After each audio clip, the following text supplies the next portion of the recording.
NDA में जो MPs Baba Saheb Ambedkar के संविधान के तहत रिजर्वेशन में चुन के आए हैं, तुमको शर्म करना चाहिए। जिस संविधान के तहत तुमने रिजर्वेशन लेकर एमपी बने हैं, तुमको शर्म आना चाहिए अमित शाह के साथ बैठने के लिए। फौरन तुम इस्तीफा देना चाहिए, तुम्हारे कोई हक नहीं है।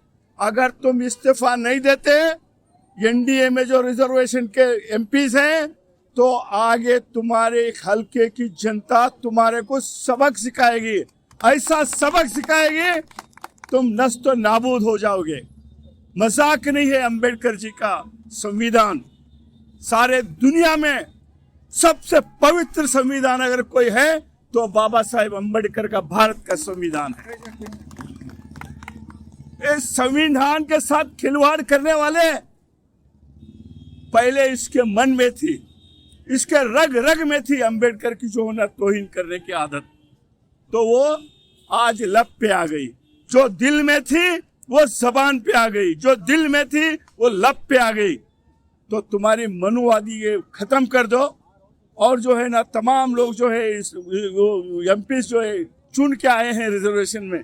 और एक बार आपको वार्निंग देता हूं, सारे हिंदुस्तान के जितने भी एनडीए में रिजर्वेशन में चुन के आए हैं, उन एमपी को हम कहते हैं, गुलबर्गा से वार्निंग देते हैं, इमीडिएट आप जो है ना एनडीए छोड़ो और सेकुलर बन जाओ, वरना इस्तीफा दे दो। और मोदी से कहता हूं, हमारे प्रधानमंत्री जी से, मोदी जी ये तुम्हारे कैबिनेट में रहने के काबिल नहीं, भारत का क्या गृह मंत्री रहने के काबिल नहीं है। इसने सारे हिंदुस्तान की तौहीन की है, सेकुलरिज्म की तौहीन की है, संविधान की तौहीन की है, कैबिनेट की भी तौहीन की है। इसको फौरन बर्खास्त करना ये हमारी डिमांड है। जय हिंद।